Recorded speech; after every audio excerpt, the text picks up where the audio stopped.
అందరం ఐక్యంగా ఉందాం. నేను నమ్మితే అని పూసుకున్నట్టే నా ముఖాన్నే పడుతుంది ఆ ఎంగిలి. వేలాది మంది అరే దున్నపోతులాగా ఉన్నారు. అమ్మ అనిత గారు మనమందరం కూడా ప్రత్యక్షంగా చూసినాం. ఎవరైనా అటాక్ చేస్తారేమో నాకు కొంచెం డౌట్ గా ఉంది సార్. శ్రద్ధగా వినండి. దీని మీద దెబ్బ కొట్టేవాడెవడు డప్పు కొట్టేవాడెవడో తెలియదు. ఈ రాష్ట్ర ప్రభుత్వానికి ఉంటది. మాజీ ఎంపీ గోరంట్ల మాధవ్ను గుంటూరు పోలీసులు అదుపులోకి తీసుకున్నారు. చేబ్రోలు కిరణ్ పై గోరంట్ల మాధవ్ దాడికి యత్నించారు. ఏమో అన్న లోపల కొడతారేమో అని దడగా ఉంది. జగన్ 2 పాలన ఖచ్చితంగా జరుగుతుందని మాత్రం వజ్రాలు వైడూర్యాలు మణిమాణిక్యాలు. మాజీ ఎంపీ గోరంట్ల మాధవ్ను గుంటూరు పోలీసులు అదుపులోకి తీసుకున్నారు. దొరికాడు. ఇది మిస్ అయిపోయాడని టెన్షన్ పడ్డారు. చెయ్యకుండా ఉండడం కోసం, అది కూడా అక్కడ నిజాయితీ లేదు, నీతి లేదు. మీ ఇష్టం వచ్చినట్టు చేసుకోండి. ఈరోజు బీహార్ గురించి మాట్లాడాల్సిన పనుల ఆంధ్ర రాష్ట్రం ఎలా ఉంది అని చెప్పి చూస్తే బీహార్ను మించిపోయిన పరిస్థితిలో ఆంధ్ర రాష్ట్రం కనిపిస్తా ఉంది. మీ ఇద్దరిని చూస్తుంటే ఎంత చెత్త నా కొడుకులో నాకు అర్థమవుతుంది. ధర్నా చేసినందుకు వీళ్ళ మీద కేసులు. లోపలికి వెళ్ళంగానే సంతకం పెట్టమంటారు, పెట్టగానే చాక్లెట్ ఇస్తారా. అదిగో చంద్రబాబు నాయుడు చేస్తాడు, ఇదిగో చంద్రబాబు నాయుడు చేస్తాడు అని చెప్పి అసలు ఏం జరుగుతుందరా ఇక్కడ? అప్పుడు మాట చెప్పినాను, కానీ ఇప్పుడు భయం వేస్తాంది అని అంటున్నాడు. ఊళ్ళో అంతా అప్పులు చేసినట్టుగా కనపడితే చెప్పమన్నారు. చెయ్యకుండా ఉండడం కోసం అబద్ధాలు నోట్లో నుంచి. ఆ విషయం గట్టిగా అనకరా, నీ పుణ్యం ఉంటుంది. నిజంగా ఆశ్చర్యం అనిపించింది, బాధ అనిపించింది. ఎందుకు ఈ రాజకీయాలు ఈ స్థాయికి దిగజారుస్తున్నారు? ఆ ఒక్క మాటతో లేచి 2 జేబుల్లో చేతులు పెట్టుకుని నడుచుకుంటూ వెళ్ళిపోతున్నాను. నేను ఎక్కడికి వెళ్తాను కూడా నాకు తెలియదు. అటువైపున కొంచెం చెయ్యి అలా పోయింది. మనకి నీ తెలివితేటలు ఎక్కడి నుంచి వచ్చినాయి బాబు? సర్దిద్దుకొని మంచి చెయ్యి, ప్రజల మనసుల్లో స్థానం సంపాదించుకో. అందరూ కలిసి మిమ్మల్ని ఈ స్థితికి తీసుకొచ్చి వదిలేశారే. మొన్న కూడా చూసాం, చంద్రబాబు నాయుడు గారు భయపడితే లోపల మనం అనుకున్నట్టు ఏం కొట్టట్లేదు కదా. ఎందుకు కొడతారా? ఏం తప్పు చేసామని కొడతారు? జగన్ చేశాడు కాబట్టి చంద్రబాబు నాయుడు జగన్ చేసేటివన్నీ చేస్తానని చెప్తున్నాడు.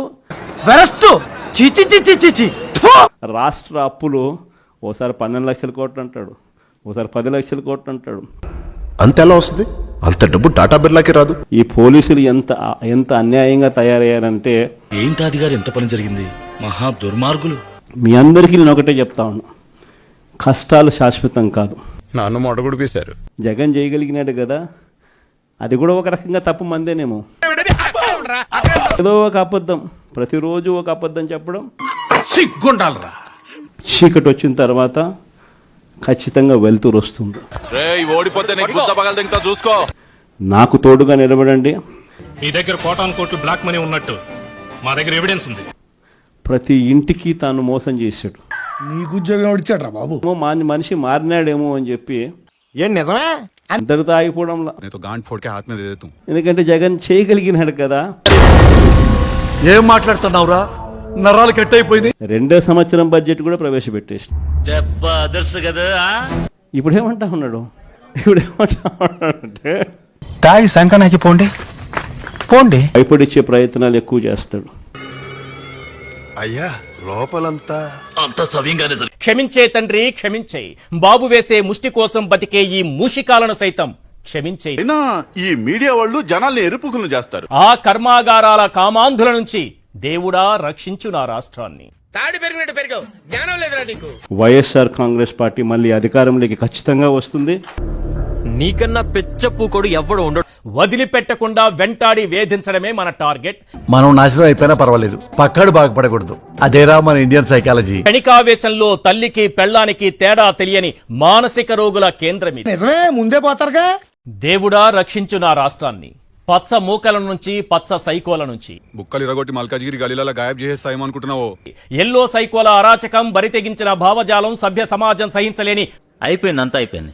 కొంచెం రెస్ట్ తీసుకోండి, లేదంటే రెస్ట్ ఇన్ పీస్ అయిపోతుంది. అప్పుడప్పుడు క్షమించమని వేడుకుంటారు. క్షమించే తండ్రి క్షమించే. ఎవడవా నువ్వా? దేవుడా రక్షించు నా రాష్ట్రాన్ని. ముసుగేసుకున్న విజనరీ నుంచి, విజన్ మాటున ఉన్న విషన్ నుంచి. ఏంట్రా సోదేంట్రా? అప్పుడే కలుగులోంచి ఎలుకలు బయటకొస్తాయి. ప్రజాస్వామ్యం గురించి ప్రవచనాలు వల్లెవేస్తాయి. పార్లమెంట్ మీద తీవ్రవాదులు దాడి చేస్తారని ముందుగా చెప్పింది వీరే.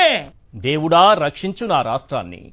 తండ్రి, వందలాది నిజమైన సోషల్ సైకోలతో నిండిన సభ్య సమాజంలో సిగ్గు లేకుండా బతికేస్తున్న వారందరినీ క్షమించే. చేసి చేసి అనుభవించింది చాలా ఇంకేంటి నువ్వు చేసేది.